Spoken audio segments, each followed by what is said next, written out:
it at this point? Does it get it? Absolutely. I'm signing today with the Abu Dhabi Fund, Development Fund, a platform of $1.5 billion where we'll be co-investing with them in emerging countries around the energy transition. But what is interesting and beautiful in this current situation is that we'll not be rebuilding the world the way we did it in the past, but totally differently. Today, when we talk about green hydrogen, which is a new source of energy that we're all talking about, is mainly located in developing countries, because that's where you have the sun, that's where you have hydro in quantity. So you have a world where today you will see countries which are starving with energy, we could be exporter of energy and contributing to the global public goods solution. So I think, so today it's just a matter of matching those, as you say, the liquidity which is available, the capital, and find opportunity. That's why we are developing a concept of warehouse, where we'll be warehousing some of the assets, warehousing some of the project to be able to present it to the capital market in a... What does that mean, warehousing? Warehousing, it means that you have assets which are available, which needs to be transformed in a green way, and we are bringing them to the capital market in a way where we are de-risking those investments and allowing investors to green those assets which are currently not green assets. So you are helping them, for instance, to transform coal mining into green energy and to help supporting that transition with resources that we are collecting for different parts of the capital market. We only had 15 minutes. It's hardly time to start, but yes. we're halfway through, so let me crack on. The IFC is the largest global development institution focused on the private sector in emerging markets. In fiscal year 2022, and correct me if I'm wrong on these figures, I think I've got them right, the IFC committed a record $32.8 billion to private companies and financial institutions in developing countries. You are mobilizing private funds for private sector projects, but that figure, 32 billion, is a drop in the ocean, given what we've just described as these funding needs. What needs to happen next? And is an organization like yours, and I'm talking about the World Bank here, but the private sector, is it fit for purpose at this point? There's lots of talk about how the MBDs need to reorganize, because, quite frankly, the answer here is greater investment, isn't it? But it's ensuring that that investment is de-risked. We are in the middle of a conversation that we call the evolution roadmap at the World Bank Group, where we are discussing the way the World Bank Group can do even more to support this effort of energy transition and help countries to fight climate change. This is a conversation which will require mobilizing more grant money, because part of the resources of the World Bank Group are raised on the capital market. It's not grant money. But what we need more to be able to accelerate this transition, have an adoption of technology which is currently more expensive, or being able to invest in places which are considered as riskier, is to have more grant money. And that's why actually, and let me tell you why it's important. For $1 of grant money that we are receiving, we are able to mobilize $10 of capital to invest in climate change. $1 for 10. So if we manage to have a bit more of investment of grant money, we'll be able to multiply significantly investment. And actually, we think that we can increase this multiplier effect significantly. And this is what many emerging and developing markets are asking for, concessional capital. Absolutely. Effectively, when you've got a world sort of, with the sort of global economic headwinds that we have at present, these heavily, heavily indebted nations, concessional capital, as it's known, grant-led. There's also interesting things that are happening in the world. You just had a wonderful speech here, which gives the challenges of the world. AI. I mean, and let's give a lot of credit to UAE for having the first country to have a minister of AI. It means that when you are preparing contract today, it will take much less time. You can use AI to have contract. When you're doing PPPs, the process will be much faster. So if you think about all these technological adoptions that we're having today, and this new technology available, if you combine all these, we are able to to have a better understanding of risk, to have processes which are much faster, and to be able to accelerate that process. And I think that this is what we need to do today, not to think things in silos, but to see how these trends that we are seeing in the world will allow us to accelerate. The urbanization of less developed countries is also an opportunity to accelerate this access of electricity. And last, I want to finish with an interesting story. We talk about population growth. Do you know that the first black woman who is an AI professor at Princeton is from Senegal? Wow. Which is where you're from, of course. Yeah. Her parents were illiterate, and she's today a professor of AI at Princeton. What does it mean? Is that if we also invest in human capital in those places, in places which are considered today as being remote, we are able to transform radically the world, to have a population which can be created wealth at a time where we don't think that they can do that. So I think it's, my view is that we need to think holistically and not to think about just one part of the challenge that we are facing today. How optimistic are you that the funding gap will be met? I'm optimistic because actually oil exporters countries are the largest investors in renewable energy today. Oil exporters countries are the largest investors in renewable. It means that there is a convergence of view today about what are the challenges. And the world cannot be divided in those who are for and against. We are all converging and have the same views, and the resources that are available today, the liquidity in a country like UAE or Abu Dhabi, are today resources that we are channeling to developing countries. And that's exactly the reason why I'm here today, because I will be working with all the partners to be able to see how we can accelerate that process. You've talked about some of the successful projects the IFC has been involved in, and clearly using this as sort of roadmap for future investments. I do just want to finish with a view from you as to how the private sector looks at mitigation versus adaptation and where you see the biggest challenges at this point. Absolutely. I think that adaptation, we need to do much more on adaptation. Because actually investing in adaptation is fighting poverty. Adaptation is what? Is coastal erosion in the poor country. Adaptation is what? Is agriculture in a desertic area, which stop migration from the Sahel and other parts of the world. So investing in adaptation is really a big question, I think, that we'll be facing in the coming years is access to water. We haven't talked a lot about it. We talk a lot about energy transition. I think one of the big challenges that we'll be facing in the coming years will be access to water, and because it's as a foundation for all of these. And I do think that the COP28 gives us an opportunity to bring all this together, to be able to discuss about energy transition, to discuss about use of technology and AI, to think about how water can be used more efficiently and better, and to be able to look at all that in a context of migration and shocks that we are having currently. Finally, just let's talk about briefly the opportunities that exist for us to be successful as a world on the road to net zero by 2050. Emerging economies need to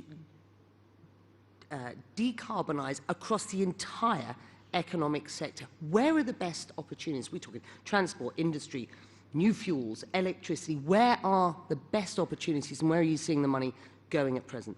What we are doing, we have developed what you call the NDC, National Development. We have the CCDR, which is a product that the World Bank Group has developed. It's a climate change diagnostic, which look at every country and look at specifically what is needed for them to accelerate that transition. Because at the end of the day, this is a country-led process. We cannot do it from outside. So we identify country by country. For some country is hydrogen. For some countries, more investment in hydro. For some country is to do a certain number of things. But let's not also forget efficiency. We can produce energy, but if we don't use it efficiently, we will not be able to reach our target. So all this are giving opportunities for countries today to accelerate the transition, and I'm very, very optimistic because what I'm seeing is a total convergence everywhere I'm going on the need to invest more on the energy transition. And actually, we are preparing a report with the International Energy Agency that we would like to release around June, where we'll be discussing the role of the private sector in the energy transition. So I'm looking forward to sharing the report with you when it's And ready. we look forward to getting that from you. The global stock takers at the end of this year will be going on this year, and we'll get the results of that. We know it's not going to be great, but the idea is it provides a path forward. The work that you're doing, I know, will help inform that first ever global stock take, which is here in the UAE. Thank you very much indeed for joining us. My colleague Richard Quest is up next with the head of the IMF. Thank you so much.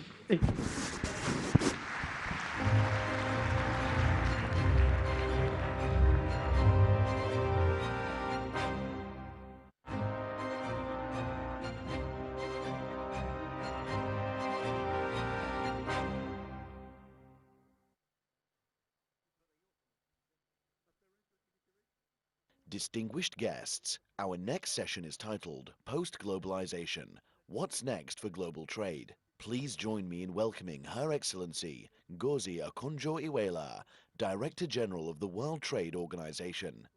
This session is moderated by Richard Quest from CNN.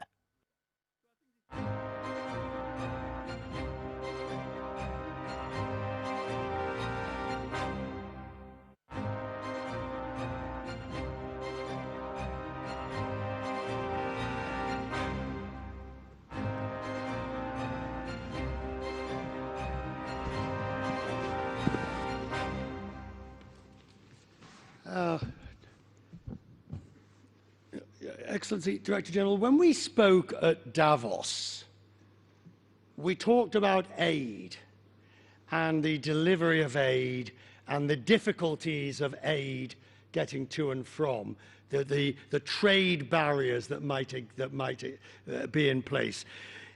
There's a very sharp reminder now, isn't there, that this isn't an esoteric discussion. This isn't an academic issue. There's a real problem. Do you know how is the trade situation coping with Turkey and Syria? Well, thank you, Richard. Let me just say that, of course, my heart goes out to all those. As a mother and grandmother, it's really sad when you see particularly the children impacted by this. On the issue of the aid and the movement of goods and services, because when you have a natural disaster like this, you're going to need goods and services to move in order to recover. We actually have at the WTO something called a Trade Facilitation Agreement that went into effect in 2017, and it's meant to sweep away the customs barriers and make it just that much easier to move things around. This has been 75% implemented by our members, and so that is helping. The second thing I want to say is that in June last year, members of the WTO undertook to make sure they put absolutely no export restrictions, no barriers in the way of humanitarian food aid for the WFP so that it can help those who have been impacted. So members of the WTO, I think, have stepped up. Does there need to be more? Does there need to be almost a special aid protocol that as soon as you declare it to be valid and this is an aid situation, different rules apply? Does there need to be more? Well, I like that idea, Richard. I think we could think about that. Already we have the things in place, but can they become automatic immediately an event happens? You declare Absolutely. in the same way that you declare a disaster, therefore new different rules apply. You could see that? Yes. Excellent, we've made progress already. My members have not agreed it yet, but we'll get there. Oh, come on. What, before I retire? No. Maybe before, much before that. You have a long way to go, Richard. You're very kind. The trade agenda has never been more important. But as we come out of the pandemic, I now wonder, what do you see as the most significant thing you need to put right? Well, Richard, as we come out of the pandemic, there are lots of challenges in the way. We listened to Professor Schwab earlier, and he said there are transformations, there are crises that we're trying to deal with in the way of trade. We've got the war in Ukraine that is still going on. We've got this earthquake in Turkey. We've got climate change and a lot of impact from that, disasters in different parts of the world. And the pandemic, although it has abated, there's still some worries. Well, what's so your biggest... all of these things have had an impact on trade, where we've seen our forecast has been that this year in 2023, we'll see a 1% growth in merchandise trade, a drop from 3.5% last year. So it certainly had an impact on trade, but there seem to be glimmers of hope on the horizon. Okay, so you had a bounce back year last year. Yeah. You then have a fall back because of, say, general economic situation, slowdown in the global economy. Yes. But is there something structural that needs to be addressed? Well, put it this way, I think there are some structural issues that we've seen, some vulnerabilities, if you will, and those have to do with the way supply chains are organized. I believe that for trade to be more resilient in the future, we've seen at least how during the pandemic and the war, some supply chains have been quite vulnerable. Pharmaceutical supply chains, the concentration is 80% of vaccines, for instance, exported by 10 countries in the world. Semiconductor supply chains, concentration of manufacturing in 1 or 2 countries. Even food and fertilizer from the Black Sea. So I think the question we need to ask ourselves for the future of trade is, how do we build better resilience in those supply chains? The reality, as you ask that question, is do it yourself at home or get your friends to do it nearby, friendshoring. The one thing you don't want to rely on is somebody else that could become unreliable in the future. Well, which might be uncomfortable for you to hear, because that's what you want. You want a diversified supply chain agenda, and you can't have it because I'm frightened of what's going to happen. Well, I think I disagree with you, Richard. There's been talk of the friendshoring and nearshoring, and some of that is happening. But I say that perhaps we can do even better than that, because if you count on friends, we've seen in this very difficult world that a friend today may not be a friend tomorrow. Who is a friend? Therefore, I think it's better to look for those countries in different parts of the world ready to receive business, ready to receive manufacturing, and actually diversify your supply chains to those countries. So it's not just China plus one. That's what many people say, China plus Vietnam, China plus Indonesia. But you have Bangladesh, you have Pakistan, we're in this region, you've got Saudi Arabia, you've got the Gulf countries here that are ready to receive business, you have African countries ready to receive business, a lot is happening in Morocco, and I could go on and on. So why not build resilience globally, rather than just look at nearby? But if it's something essential to your economy or to your health and welfare, you're going to want to do it yourself at home. Well, inevitably. Because isn't that I mean, whether it was toilet paper at one minor level or masks at another level, countries like the United States realized that they were seriously lacking in basic production techniques. Well, look, I mean, there will be inevitably some reshoring. You know, there are countries that figure that some things are very central to their security. They might reshore some of those. But I'm saying as a general principle that building resilience globally is probably safer, because when we reshore, if you reshore all things, you're also vulnerable. What if there's a climate event that, you know, disturbs your production processes and your manufacturing? Then what happens if you're relying on yourself for everything? Anyway, I want to say, Richard, that in spite of the talk and the impacts we've seen on trade, that actual facts on the ground show some resilience of supply chains and of the trading multilateral trading system. You're halfway through your term, aren't you? Yes. What do you want to do for the second half of your term? Oh, First, I want to build on the success we've had in the first half, for which I'm very grateful to WTO members. We broke the back of decades of not being able to reach multilateral agreements. In June last year, we were able to reach the first agreement on sustainability at the WTO. You had to lock them all up in a room. Literally, she did. She had to lock them all up in a room, promise to throw away the key, and they weren't getting anything to eat unless they reached an agreement of sorts. Well, we got the first agreement to do away with $22 billion in harmful fisheries subsidies, which lead to illegal and unreported fishing and harm the sustainability of our oceans and our fisheries. That had been being negotiated for 2 decades, and we got that. We got an agreement, like I told you, for food security to help the WFP have better access to food supplies to feed those who are more than 349 million people who are food insecure in the world. Just 2 examples. Right, but so we build on that. We build on that. I want to build on that in the next couple of years. We have a second wave of the fisheries subsidies to negotiate. We have an agricultural agreement to negotiate. We have over $500 billion in agricultural subsidies that are going in the wrong direction. We need to look at that and see how that is distorting trade and how that can help food security improve. What's your big We have vision? the dispute settlement system.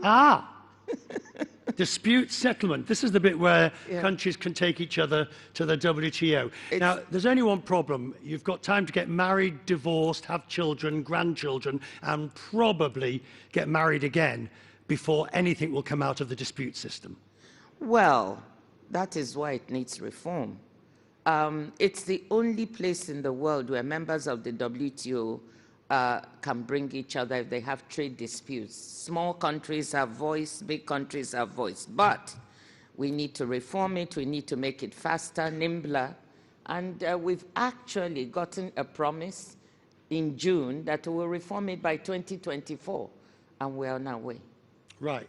The US, of course, has wanted to reform this trade disputes process for decades. Can you say that reforming don't look so worried, can you say that reforming the disputes process is one of your priorities for the rest of your term? Absolutely. Absolutely, and I hope we can deliver that. I just want to say that the US is leading right now the WTO technical level discussions to try and elicit from other members how do they see these reforms, because it's not only the US that has problems. Developing countries, especially the least developed, find it hard to access the system and costly. So how can we do all these reforms so we can take into account all the worries, not just of the US or the EU, but also of poorer countries? And yes, this is an objective I have. 2 years. I mean, you know, according to some, the Almighty made the world in 7 days. So you've got 2 years to do it. I guess this is a sort of a personal question. It really becomes down to the ability to put your political capital, your ability to push this forward as being the priority. Can you do that? Well, I would hope so. It's not going to be an easy task, but I think that I would say 99% of WTO members want this system reformed. And it's a member-driven organization. Once you can galvanize that wish for reform, that to transform, I think we can get it done. I hope I'm not being too optimistic, but you know me, I'm an optimist by nature. And if you're not optimistic and passionate, you'll not get anything done. I think optimism and passion is a perfect way to say, Director General, thank you. Thank you, Richard.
Ladies and gentlemen, our next session is titled Unleashing Georgia's Potential, a Journey Towards Economic Prosperity.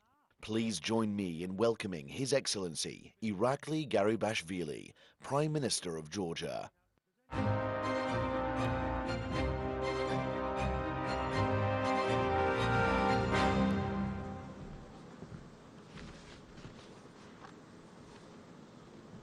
Your Highnesses, Excellencies, dear friends, it is my great honor to address you all today at the UAE World Government Summit.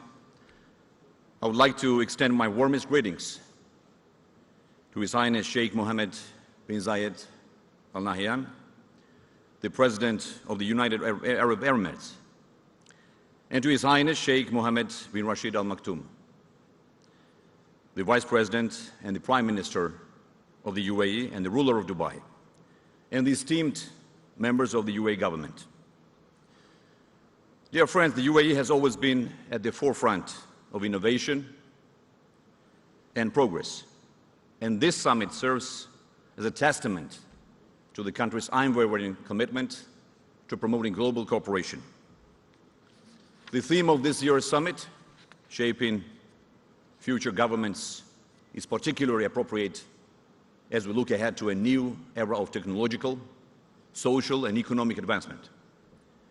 As we gather here today, I'm filled with hope and optimism for the future, knowing that under the leadership of our distinguished hosts, the UAE will continue to play a vital role in shaping the world for the better. My government has a vision for a strong Georgia, committed to a free market economy and democratic institutions, which is reflected in our multidimensional approach that is ensuring overall stability for the Georgian people. We have been developing effective and efficient policies and are solidifying our vision through robust actions. Despite the grave geopolitical situation and the challenges in the region and declining global economic prospects, Georgia has managed to maintain economic stability. At the national level, my government has initiated multi-stakeholder efforts to increase investments in public goods. Because of the government's strong economic policy as well as the increased economic activity in transport and logistics, financial services, construction, energy and service sectors, including tourism, the trend of high economic growth continued in 2022.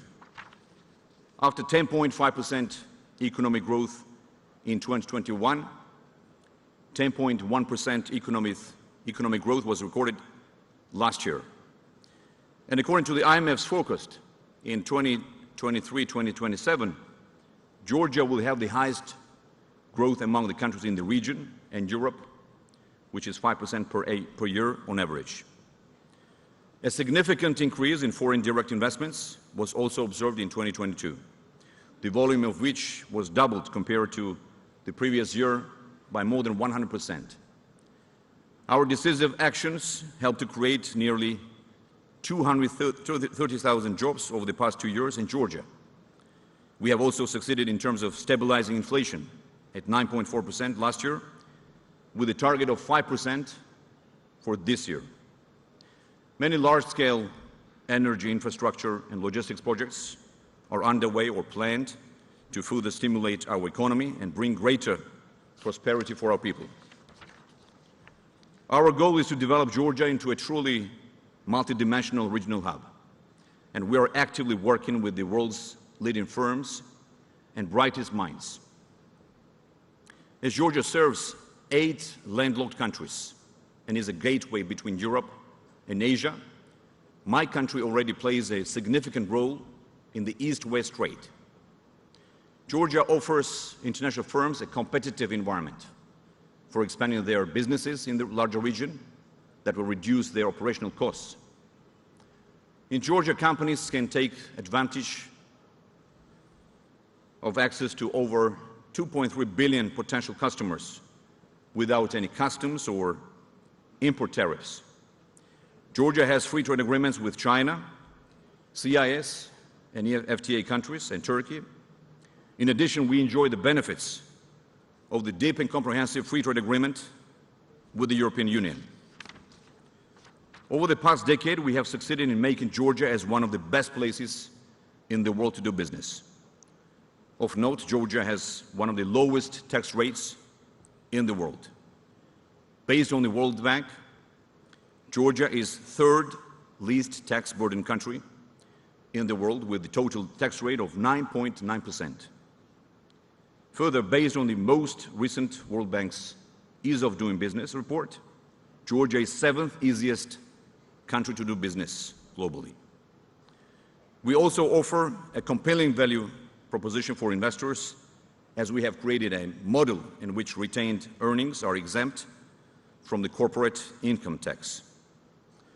Further, Georgia has 4 free industrial zones.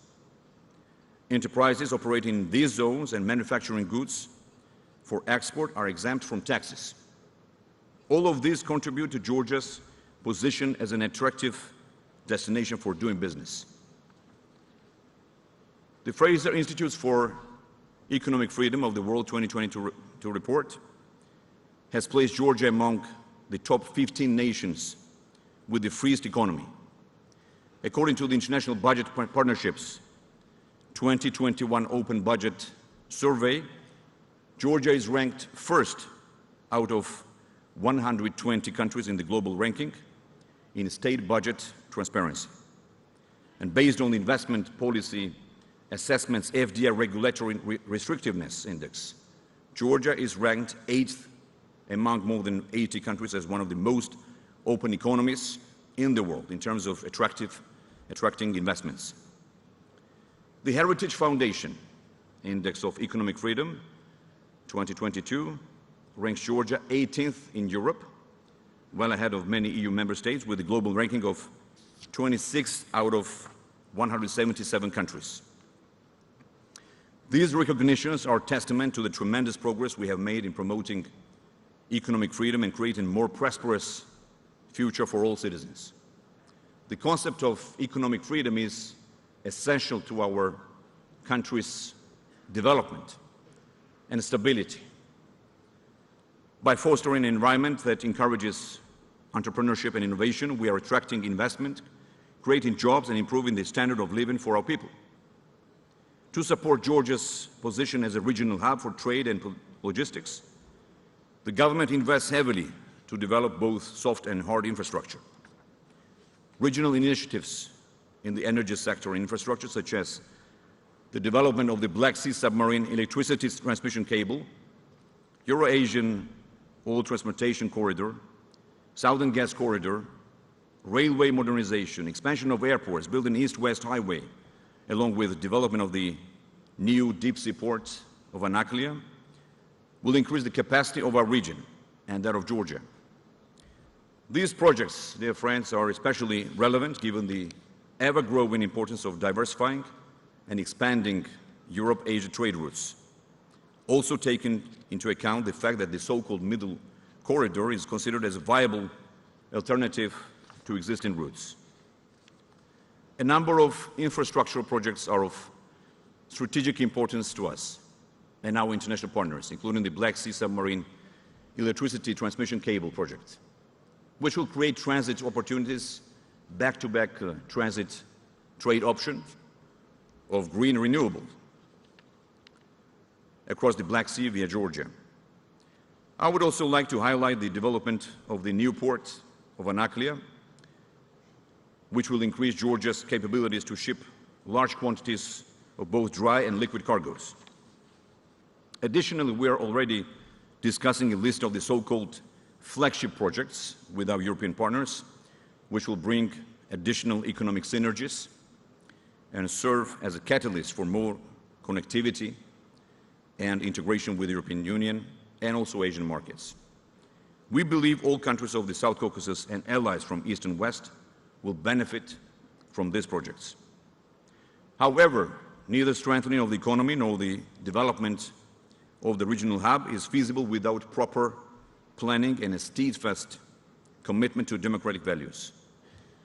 That is why last year we adopted Vision 2030, a development strategy for Georgia, which is a comprehensive national policy document that guides the country's policy planning and coordination.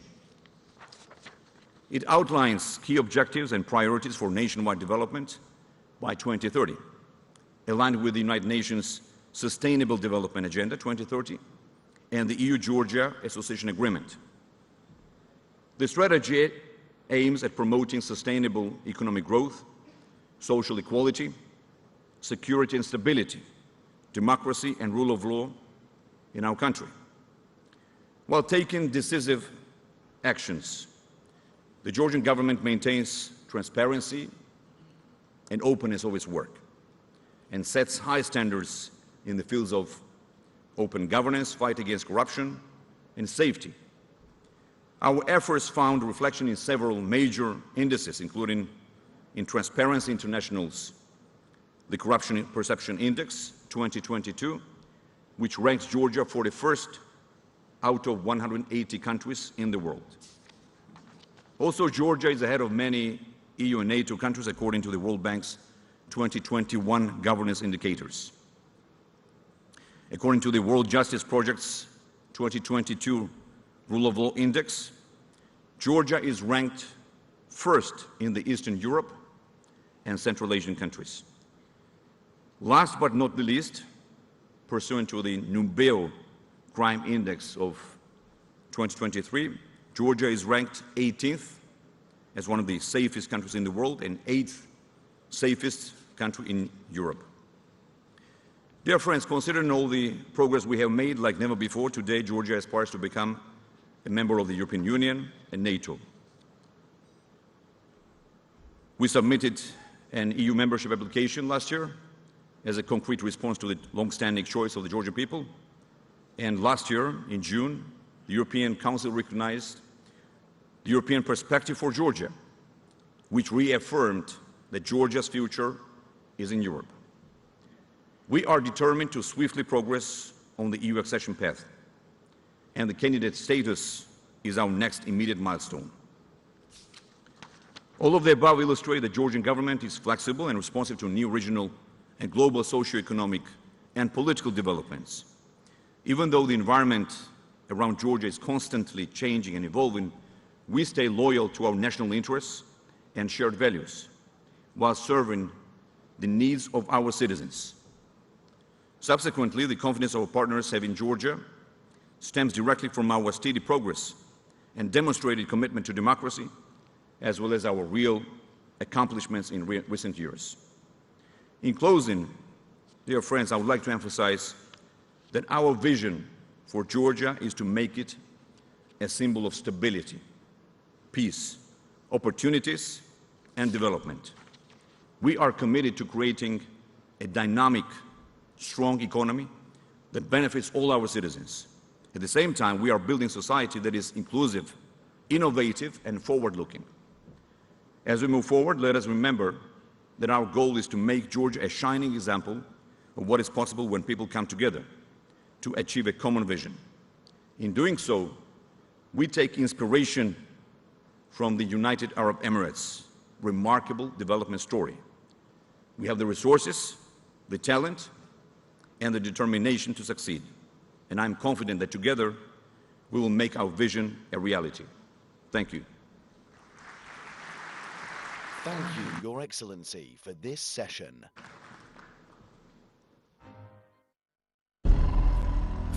Be the first to know.